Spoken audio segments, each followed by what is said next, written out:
What happens when the man who signs the checks walks into the kitchen but nobody knows who he is? Hayden Cross bought the 5-location bistro chain 7 years ago, back when it was on the verge of closing. He turned it around new branding, fresh menus, and a focus on scratch-made food. The flagship location downtown had flourished, but lately, complaints had started showing up in online reviews at the suburban branches. Cold food, rushed service. A few comments even mentioned the kitchen being chaotic or understaffed. Hayden hated dealing with filtered reports. His district manager, Lauren, was sharp, but she wasn't in the kitchen flipping eggs or managing the dinner rush. He needed to see it himself, and not on a scheduled visit where everyone was on their best behavior. He decided to go in as a trainee line cook at the 3rd location, which hadn't had a corporate visit in over a year. It was the lunch to late night spot near the university campus. Busy, cheap eats, high turnover, the staff had never met Hayden. They only knew him as the owner through emails and a framed photo somewhere in the lobby. He shaved his beard, dyed his hair darker, and wore a baggy uniform 2 sizes too big.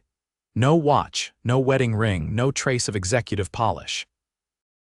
He called himself Hank, and Lauren set it up so he'd be shadowing in the kitchen for a week.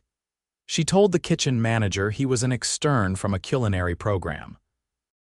As soon as Hayden stepped through the back entrance and into the tight, hot kitchen, the noise hit him like a wall sizzling pans, shouting, the clatter of plates being stacked. The air smelled like grease and garlic.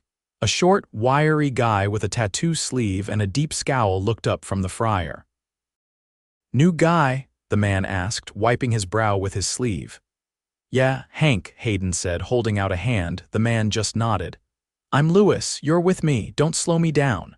Lewis didn't talk much. He moved like he was on fast forward, tossing fries, flipping burgers, checking timers.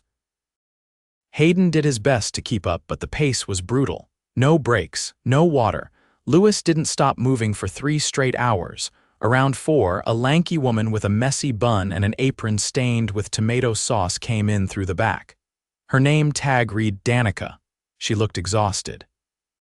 "Sorry I'm late," she said, pulling on gloves. "I had to pick up Gio from school. He's got a fever." "No problem," Lewis replied without looking up. "You're on prep." She took over the chopping station, and Hayden caught her glancing at the clock every few minutes. Her hands moved fast onions, peppers, garlic.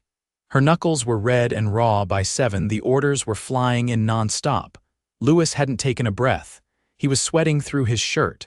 Hayden tried to wipe down the counter between orders, but Lewis snapped, "Leave it. Keep the food coming." At that moment, Lewis turned, staggered back a step, and collapsed. Panic hit the kitchen like a slap. "Lewis," Danica yelled, rushing to his side. She knelt beside him, checking his pulse. "He's burning up, somebody get water." Hayden dropped to his knees next to her. "Call an ambulance," he said, his voice suddenly dead serious. Danica looked up wide-eyed. "We can't. He'll get fired if he leaves mid-shift." "I said call them." Another cook ran to the front. Danica cradled Lewis's head, whispering something. Hayden felt rage building in his chest. The paramedics arrived within minutes, wheeling Lewis out while the kitchen stood frozen. Danica looked at Hayden. "He's been working doubles all week," she said quietly. "He opens, he closes. They cut 2 line cooks last month. We're barely holding it together." Hayden looked around. The other cooks looked away. No one spoke. "Why didn't he say anything?" Hayden asked. Danica shrugged. "Because the kitchen manager doesn't care. He just wants the orders out. Lewis didn't want to lose hours." Hayden clenched his jaw. He'd expected to find some inefficiencies. Maybe a lazy employee or two. He hadn't expected this, someone collapsing from exhaustion right in front of him. He stayed quiet the rest of the night, just watched, took mental notes. The kitchen manager, Brent, finally showed up around 8:30, looking annoyed. "What's with all the drama?" he muttered. Danica glared at him. "Lewis fainted. He's at the hospital." Brent rolled his eyes. "He's dramatic. He'll be fine. I need someone on his station." Hayden didn't say a word, but the look he gave Brent was colder than the freezer in the back. He had seen enough for one day. Hayden arrived early the next morning, slipping in through the back entrance before the kitchen lights were even on. The air was still heavy with grease from the night before. A lone prep cook named Armin stood by the sink, peeling eggplants in silence, earbuds in, shoulders hunched from years of repetition. He gave Hayden a quick nod and went back to work without a word. No one mentioned Lewis. No messages, no visit from management. Brent hadn't come in yet. The morning crew moved like ghosts, quiet, mechanical. Hayden had seen disengaged staff before, but this was different. This was resignation. Danica came in a little after 8, eyes puffy, clutching a thermos and a plastic bag with sliced fruit. She placed it carefully in the staff fridge, then washed her hands and slipped into a fresh apron. Hayden stepped beside her at the prep table to help dice onions. "Any word on Lewis?" he asked, keeping his tone neutral. She shook her head. "Texted me late. Said the doctor told him to stay home for a few days. Dehydrated, borderline pneumonia. He won't listen. He's already trying to figure out if he can come back tomorrow." "He shouldn't," Hayden said. "He can't afford not to," she replied, slicing faster. They worked in silence for a while, the rhythm of the knife against the cutting board filling the space between them. Finally, she looked over. "You seen Brent this morning?" "No," she scoffed under her breath. "He comes in when he feels like it, if that. He's got some buddy in corporate who keeps covering for him. Whole place runs on duct tape and Velcro." Hayden filed that away. He hadn't authorized any special treatment for Brent, and if someone above restaurant level was shielding him, that was a deeper problem than he thought. At 9, Brent finally walked in, holding a half-eaten breakfast sandwich and a large drink from a gas station. He glanced around without acknowledging anyone, then headed to the cramped office in the back corner of the kitchen. The door clicked shut behind him. The lunch rush hit hard around 11:30. Orders came in waves, wraps, flatbreads, build your own bowls. The line was understaffed and the only runner had called out. Danica and Hayden filled the gap, juggling sauté pans, plating, and running hot dishes out to the service window. Brent emerged from the office just once to complain that the rice was overcooked. "The texture's off. Start a new batch," he barked, not bothering to ask who cooked it. Hayden watched him walk out without lifting a finger to help. At one point, a server named Kyle came back, clearly flustered. "Table 22 says they've been waiting 40 minutes. They're about to walk." "We're backed up," Danica replied, not looking up. "They ordered a cold bowl. It doesn't even go on the stove." Hayden stepped in. "I'll plate it. What were the toppings?" Kyle rattled them off. Hayden grabbed a clean bowl and moved down the line. When he handed it off, Kyle gave him a look. "You knew?" "Yeah. Good luck," Kyle muttered, already turning away. By the time the rush slowed, Danica's hands were trembling from fatigue. She leaned against the prep counter, breathing through her mouth. "Go break for 10, Hayden said. She shook her head. "Still got to restock the line. I'll handle it." She hesitated, then nodded slowly and stepped outside through the alley door. Hayden turned to Armin, who had just come back from dumping the trash. "Has it been like this every day?" Armin looked around before answering. "Worse, actually. Weekends are insane. Brent vanishes half the time. Only reason the place hasn't burned down is Danica." "Why doesn't she run the kitchen?" Armin gave a humorless laugh. "Because she's not Brent's drinking buddy." Hayden's jaw tensed. He didn't respond. Instead, he went to the walk-in and started pulling supplies, refilling bins on the line. It was sweat work, but it gave him time to think. By evening, the kitchen was down to a skeleton crew. Brent had left without saying anything. Kyle was covering 2 sections out front, and the hostess had clocked out early. Danica was back on her feet, but slower now, more deliberate. Around 8, the back door opened and a teen walked in cautiously, holding a backpack. "Gio, go sit in the office," Danica said from the grill. "Don't touch anything." The boy nodded and slipped past the kitchen, disappearing behind the closed door. "Is he okay?" Hayden asked, still feverish. "School called me again. I couldn't find anyone to watch him. You brought him here, didn't have a choice. I can't afford to miss another shift." Hayden didn't say anything. He couldn't. At 10:30, they finally shut off the line. After cleanup, Danica sat on an overturned milk crate rubbing her knees. She looked up at Hayden. "You're not bad," she said. "You should stick around. We go through new hires like paper napkins." Hayden crouched beside her. "Why do you stay?" She looked genuinely surprised by the question. "Because I've got rent and Gio's got asthma and I'm not trained for anything else. Because I like the food. Because I care about this place. But most days I don't know for how much longer." Hayden looked at her, seeing something deeper now, not just exhaustion, not just loyalty. A kind of quiet defiance. A refusal to give up, even when everything around her made it easier to leave. The next morning, Hayden reported to the location's general manager, a man named Trevor, who worked mostly from the office above the dining area. Hayden had arranged a fake meeting posing as a health inspection liaison to get a read on the upper management. Trevor was overly friendly but distracted. His phone buzzed constantly. When Hayden asked about the kitchen's staffing, Trevor waved it off. They whine a lot, but they get it done. "Brent's been here for years, knows how to run a tight ship." Hayden leaned forward slightly over the desk. "Are you aware that one of your line cooks collapsed mid-shift?" Trevor blinked. "No, really, when?" "2 nights ago," Trevor frowned. "No one told me that. And if someone did, would you have done anything?" There was a pause, then a shrug. "Look, I've got 5 locations to manage. I can't chase every little hiccup." Hayden stood. It wasn't a hiccup, it was an ambulance call. He walked out before Trevor could answer. That night, Brent returned to the kitchen around 7, reeking of cologne and chewing gum like a teenager.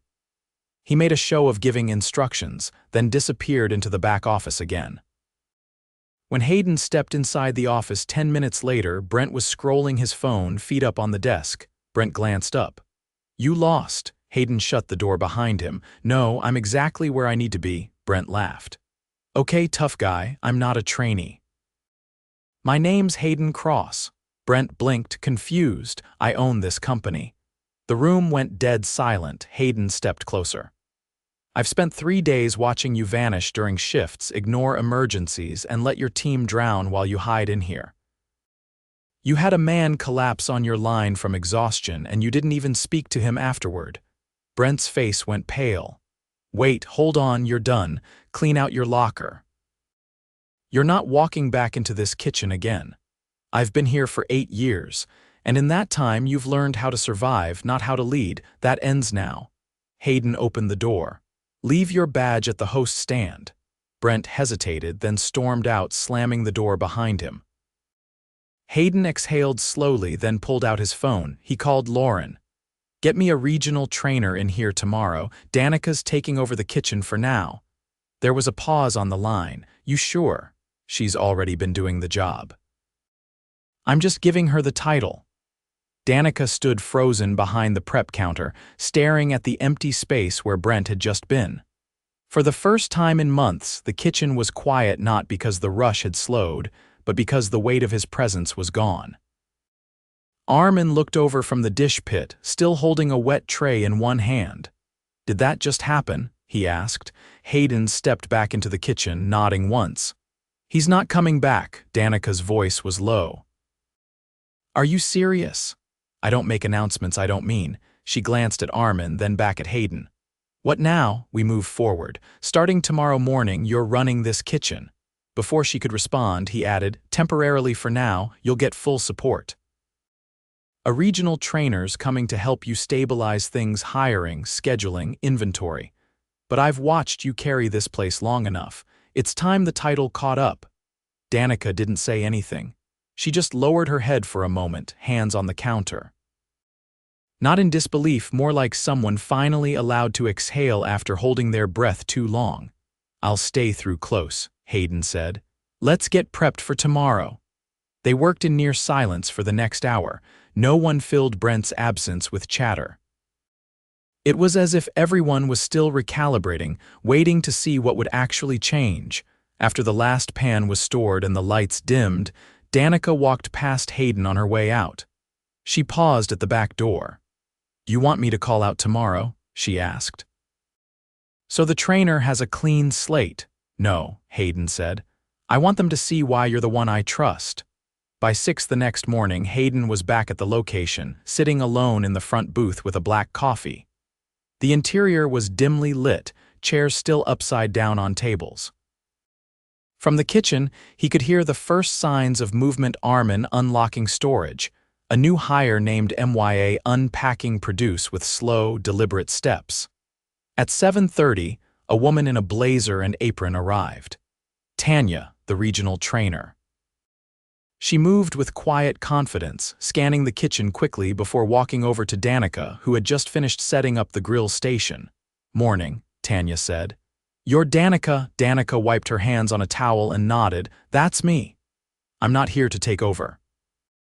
I'm here to help you build this into something sustainable. We'll start with staffing, then systems. I'll watch how you run the line during lunch and we go from there." Danica looked surprised. "You're not doing the schedule. If I do it, it'll fall apart the second I leave. You're the one who's going to keep this running. I'm just here to make sure you're equipped." Danica nodded slowly. "Okay." From the booth, Hayden watched it all unfold without interfering. He'd done the hardest part, breaking the silence. Now the real work had to begin. By noon, the place was humming.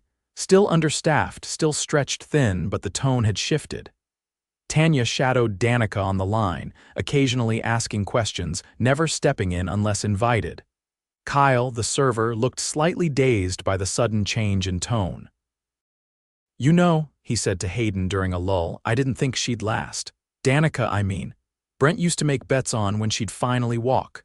"She ever hear that?" Hayden asked. "I doubt it. He only said it around the guys, but she always had this look, like she knew more than she let on."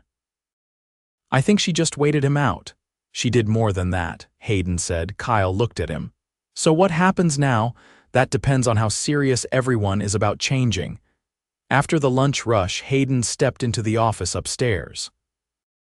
Trevor was there, typing half-heartedly on a spreadsheet, clearly uncomfortable. He glanced up when Hayden entered. "Didn't know you'd still be here," Trevor said, standing awkwardly. "Let's talk about Brent." Trevor sighed.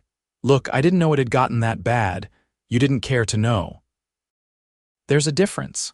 I mean, sure, he was rough around the edges, but he hit his numbers by bleeding people dry. That's not leadership." Trevor shifted uncomfortably. "What do you want from me?" "I want you to take accountability. You signed off on every labor report. You saw the overtime, the turnover. You didn't ask questions. I had 5 stores to worry about. You had 5 opportunities to intervene, and you missed all of them." Trevor sat down slowly. "So what now?" "You're stepping back. Tanya will take over oversight here, and you'll be shadowing her. You don't make another scheduling or staffing decision until she signs off. If I don't see improvement in 60 days, you're done." Trevor didn't argue. He just nodded. By the end of the week, Tanya had worked with Danica to implement new shift rotations, eliminate double shifts, and start interviews for 2 more kitchen hires. Hayden stayed hands-off but present, sitting in the dining room during peak hours, occasionally helping run food when the servers fell behind. On Friday afternoon, Lewis came in quietly during the pre-dinner lull, his arm still bandaged from the Roman 4. He wore civilian clothes and stood just inside the kitchen entrance until Danica noticed him. "You're not cleared to work," she said, walking over. "I know. I just wanted to say thanks for calling the ambulance." Danica glanced at Hayden, who had just stepped out from the cooler. "She didn't call," Hayden said. "I did." Lewis narrowed his eyes. "Wait, you're the new guy?" Hayden offered a small nod. "Not exactly." Lewis looked between them, confused. "Who are you then?" "I'm the owner. I went undercover to see what was really going on." Lewis leaned against the wall, blinking slowly. "So, you saw all of it?" "Enough." Lewis took a breath. "I was ready to quit, thought maybe I just wasn't cut out for this anymore." "You were never the problem," Hayden said. "You were the reason it held together as long as it did." Danica stepped forward. "You're not coming back until you're fully cleared. We're getting you help, real help. You won't be carrying the whole line anymore." Lewis looked at her, then at Hayden. "I don't know what to say." "You don't have to say anything," Hayden said. "Just get better." As Lewis left, Kyle walked by carrying a tray of glasses. He caught Hayden's eye. "You're staying for a while," Hayden nodded. "I'll be around." Kyle gave a half smile. "Good, place feels different. Like we're allowed to breathe again." That night after close, Hayden sat in the now empty dining room with Tanya and Danica. The kitchen was clean, the last order ticket still pinned to the receipt rail. Tanya spoke first. "She's ready. Give her 2 more weeks with full authority and the culture will shift." Hayden turned to Danica. "You up for that?" She didn't hesitate. "Yeah, I just want it to be fair for everyone, even the new hires." "It will be. You've earned more than just a title." Danica leaned back, quiet for a moment. "You know what I keep thinking about?" "What?" "Brent used to tell us no one notices what happens back here, that the front of house is the face and the kitchen's just fuel." "Disposable?" Hayden looked down at the worn wood of the table, then back at her. He was wrong. "And from now on, the people back here are the ones who drive this place forward, not behind the scenes, at the center." Danica nodded once. Outside, the streetlights buzzed faintly. The last bus rolled past the window. Inside, the bistro was quiet, but not the kind of quiet that comes from exhaustion. This was different, still. Ready, waiting for what came next. The following Monday, Hayden arrived just after sunrise. The streets were slick from last night's rain, and the sky was still heavy, like it hadn't decided whether to clear or storm again. He parked behind the restaurant and slipped in through the same rear door he'd first entered as Hank. Now, no disguises, just a plain gray zip-up and work shoes. Inside, the kitchen was already humming. Low-volume chatter replaced the tension that used to hang in the air. Tanya stood beside Danica at the prep table, both reviewing a clipboard. Danica wore a clean apron, hair tied back, expression focused but not tight. The kind of focus that came from ownership, not fear. "Morning," Hayden said, stepping in. "Morning, Hayden," Danica replied without looking up. "We've got 3 interviews today, 2 for back of house, 1 for dishes. Armin's staying late to train if the hires go through." Tanya added, "Food costs are leveling. She caught a vendor upcharge last week Brent never noticed, saved you a few hundred a month." Hayden nodded. "That's a start." He moved through the kitchen, noting subtle changes. The walk-in inventory was now labeled, color-coded. Stations had laminated guides for new hires.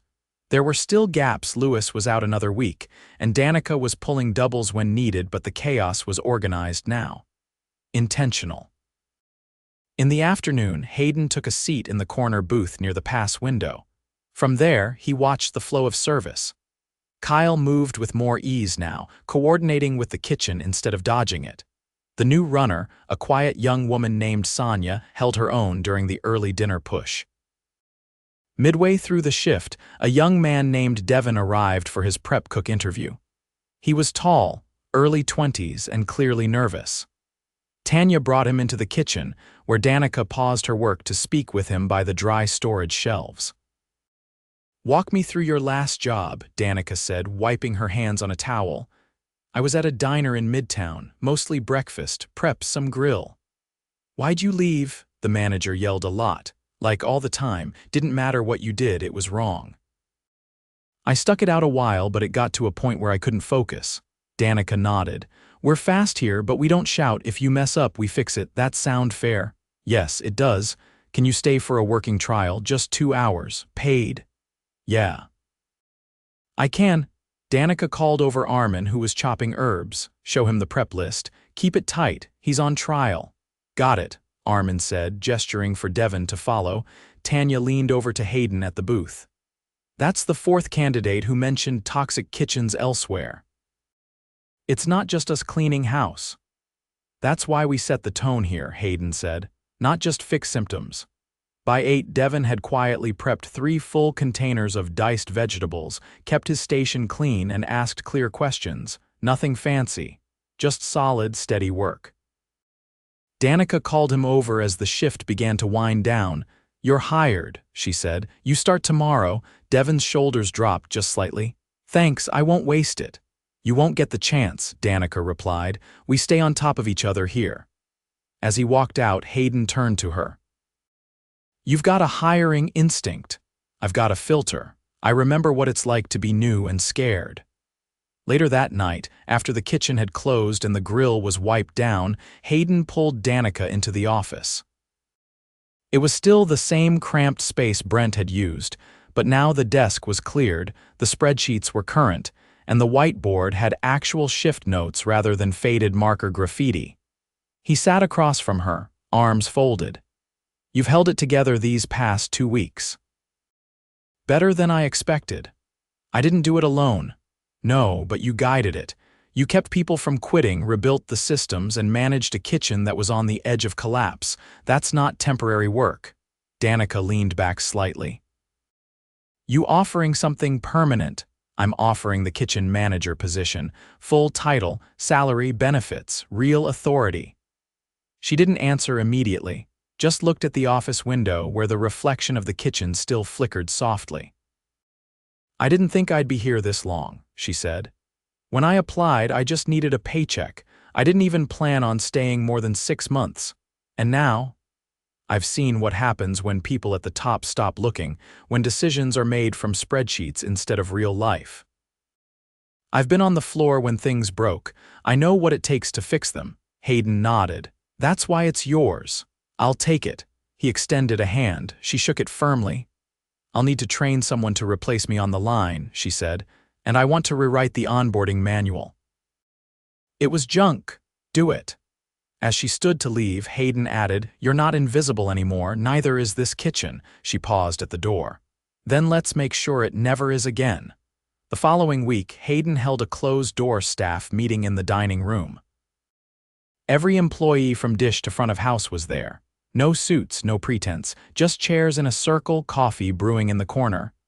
I went undercover because I stopped trusting filtered reports, he said. I needed to see the truth. Some of the staff shifted uncomfortably. Others nodded. What I found was a team holding this place together under pressure no one should have been under. That ends now. He turned to Danica. She's your kitchen manager. She earned that title not by surviving but by leading. From here on out, leadership will work at your speed, not the other way around. No applause, just quiet understanding. A shift in weight. Hayden didn't ask for praise. He asked for trust by showing he was willing to earn it. After the meeting, Tanya approached him. You're heading back to the flagship tomorrow. You sure you're ready to let go? I'm not letting go. I'm staying connected, just not from behind a desk. She gave a small nod. Good. Because this place finally feels like it belongs to the people who show up every day. Outside, the last of the staff filtered out to catch buses or rides. Danica stayed behind, wiping down the final countertop. Hayden walked over. You ever think about what this place could have been if no one had stepped in? Yeah, she said. It would have survived, but people like Lewis wouldn't. That's not a future I want to build. Then don't, he paused. You're ready for this. I've been ready. I just needed someone to notice. Hayden gave one last look around the kitchen. It wasn't perfect. There were still missing pieces, still long shifts and short nights, but now there was direction. Authority had shifted from the abstract to the tangible. From margin sheets to the people behind the line. He left through the front door this time, stepping into the cool night air. No disguise. No need behind him. The kitchen lights dimmed one by one, not in defeat but in closure. The kind that only comes when the right people are finally in charge and the wrong ones are gone for good.